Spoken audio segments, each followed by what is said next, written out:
Hey guys, so today it's my turn to rank the movies. And the first one that I would put at the bottom is Thomas and Friends Misty Island Rescue. This movie, a movie is supposed to establish why we need to care about it. It needs to give us a reason why this needed to happen. It never gave me a reason. It was worthless to the plot.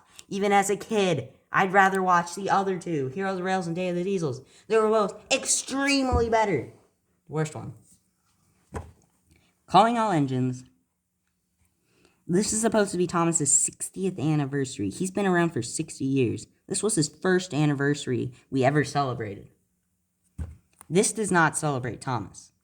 This is just the movie that gets Emily into the STEAM team, and it's the worst way ever. And the Steamy versus Diesel plot is handled actually really well because it's actually both sides. It works. But it's so painfully dull, and the learning segments for that babies would not want to watch really bring the movie down 100%. Like Misty Island. Movies, again, they gotta expand the universe and give me a reason why this should exist. This movie is supposed to tell me why All Engines Good show exists, why I should like it. It doesn't do a single one of those aspects at all. It never gave me a reason. It never even introduces Kana. It's like she's been here the whole time. She says, I've been racing on Sodor my whole life. What? But I just met you. They're supposed to explain why I should like this. But the plot is actually really good on this. But it doesn't give me a reason why I should care about this, why it should exist at all. It doesn't explain. Yeah, this is very different from Grant's list. Wubba.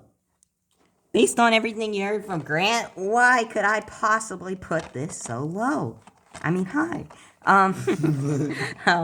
It's because, unlike Grant, who looks at it as this killed Thomas, and technically looking at that, Miss Magic Railroad also killed Thomas. This movie did bring us All Engines Go. But does not deserve all the hate it gets, because it's actually a really good movie and teaches kids a really good message about bad influences. And Nia is good in the movie, just the movie. Never once is she ever deserves nothing. The movie is amazing. Do not give Nia credit. No, she doesn't deserve anything. She doesn't deserve any credit. But the movie overall deserves credit. But Nia, don't give her the credit. She doesn't deserve it. But the one thing I really like is how Thomas ditched Ace. He never got a finale. He didn't deserve it. That's a really good lesson. But yeah, don't give Nia any credit. Oh, this one. Now, don't take what I say as this being a bad movie, because it is not at all. But out of the rest of them, this one's so good, but like, it's kind of just there.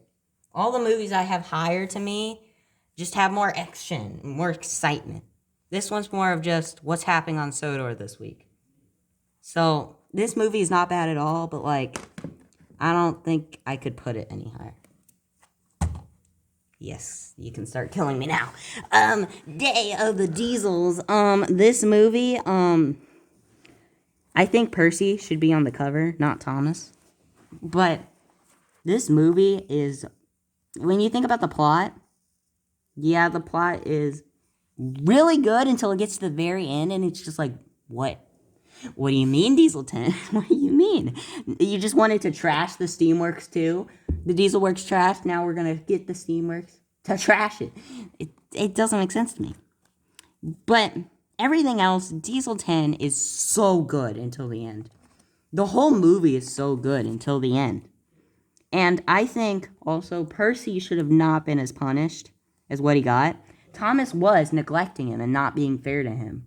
He actually, because like, everyone says like, oh yeah, Percy was just mad Thomas had new friends. But Thomas wasn't even paying attention to Percy. He was actually ditching him. Which is why I have to put it above King of the Retelling. Journey Beyond Sodor is such a good idea. And how it is executed is not bad. that promo art sucks. Like, why do we got 2013 James and then like the new art of Thomas? But the movie overall is so good. It's so good. Besides the blubber elements and the plots at the end, they keep messing up the end of these movies. Again, mostly all these movies are so good until the end. It's always the end. They ruin the end. But I would definitely put this higher than Day of the Diesels. It's a lot more watchable because this one definitely drags Day of the Diesel in the middle. We don't have, as Grant said, The Great Discovery, so it's in this movie pack. But Thomas and Friends, The Great Discovery, great movie, great send-off to the model era. But basically, as Grant said, when I was a kid, I never understood any of this, but it was definitely one of my favorite movies by far. This movie is so great, and I so cherish it, and I love it. But all these movies, other ones, have way more excitement, and they don't drag. This movie 100% drags, and that's why it could not go any higher for me. Please don't kill me. Thomas and Friends, Sodor's Legend of the Lost Treasure, is definitively the best Thomas movie. But I could not rank it that high. It is so good. The action, Sailor John, a human villain, Skiff, Ryan, all of them are amazing. I'm even voicing Ryan in another show. Now, that's how popular I've gotten in me and Grant and Thomas Stock. But I just can't. The R still engines. They're in the movie. But to me, everything else, this has the most action-packed, fun adventure ever. And definitively the best way, the best anniversary movie to celebrate 70 years of the tank engine. This is the movie. But for me, the other ones just beat it. Do not take this as this is definitely the best, but I just personally, it could not beat the others that are coming up. Blue Mountain Mystery, The Secret in the Hills. This movie, apparently I saw in the theaters. Don't remember that. But this movie is awesome. Introducing the narrow gauge engines. So much building up and making, like I say, these movies are supposed to they have to have a point. Why we even needed this. And this movie, we needed this. This movie established Victor so many better. Luke, we have a 100 subscriber special. So I'm not going to get into it, but you can watch our 100 subscriber special. Also, these are all going to be subscriber specials someday. Okay. So these two, it depends how I'm feeling. Right now, I'm feeling Great Race is better. But like a week from now, I'll probably feel like Blue Mountain Mystery is better. So, I just watched The Great Race. And people really hate on it because this definitely should have been a Gordon movie. It deserved to be a Gordon movie. But I really see it as Thomas showing kind of like Sodor's Legend of the Lost Treasure. Thomas has to prove himself that he needs to be here on the island of Sodor. Proving that he doesn't. He needs to be him. He needs to be who he is and go far, go far. This movie really puts Thomas to the test, proving that even though he is a little tank engine, he can compete in the big thing. This whole movie is basically about Thomas trying to get there, and every time he keeps helping his friends get into the race instead. And when he meets Ashima, hates her, but then he learns to like her, and then he has the awesome rescue scene with Philip, and then gives up the win for Ashima. This movie is amazing. Also, I totally just spoiled the entire movie just then. But you guys should have seen it. You're watching this movie list. This movie, to me, is the list. I want to put it at the number one. But I can't.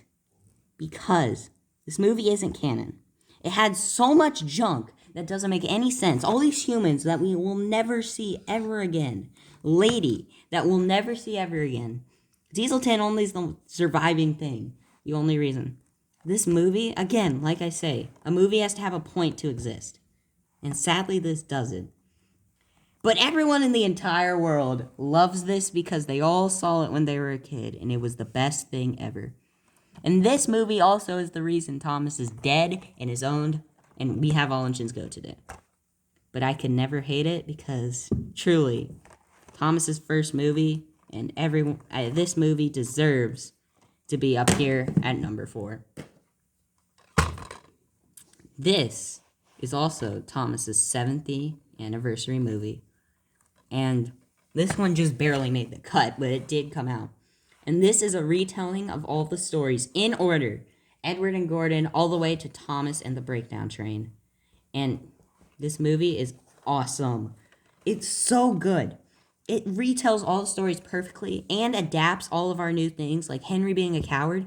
Henry was actually scared of the rain. He wasn't just Audrey's line. They used what they had and made sure it would work for the thing. And it really does work. And this really is great, and it helps the new generation know where Thomas's origins are from. It deserves the number 3. So a lot of you aren't going to agree with this, but for me, I saw this when it came out, the first movie I bought. Then I got Trackmaster 2 and was so awesome. Whoa, Trackmaster 2, they can climb so high. I don't know why they ditched that gimmick. That was like the main selling point, but they stopped giving that. But like they can climb so much higher, and it was so cool. And it was all about being brave. And this is a movie about Thomas, Percy, and James. It's a 3 movie. Thomas at the start, Percy, and then it's all about Percy, and then James works with those 2 plots together. This movie is truly extraordinary, broke ground. This is Andrew Brenner's first movie was The King of the Railway, but this was his first big movie that's actually like godlike. Because it captures, it's all about being brave. Gator is also really cool, but the main gimmick is that being brave. You gotta be brave. And it does way better than that one All Engines Go episode. Okay, now the best movie is, what a surprise, it's Hero of the Railway. How could you not? I don't know how anyone could say this movie. People used to hate Sharon Miller, she got this one right. She didn't get the show right. She only got this movie right because Blue Mountain Mystery was edited by Andrew Brenner. This is the only thing she ever got right. This, I can take it. That's fine with me. This made villain the perfect villain. Spencer is perfect as the villain. Hero is super good. Same with Victor. This movie started. Again, movies are supposed to teach you why you should care about this, why it should exist. And this taught me why I should like CGI. This gets people, to this day, why we still respect CGI and don't just bash it as the worst thing ever. It's because of this movie. This movie made me want more CGI stuff. Sadly, it was not good, but this made me want to have CGI. And there you go, guys, have it. That is my Tom's Friends movie ranking list. One day, I'll probably, when Grant sees the other 2, we'll let him go back, change his list, see where he moves things. But for now, that's where we're ending our movie list. No, we're not going to do the seasons anytime soon. I'm trying to binge watch them all, and I'm only on season 8. And I've been doing it for 5 months. So, no. Anyways, hope you guys enjoyed this video. Like, comment, subscribe. We'll see you guys later. Goodbye.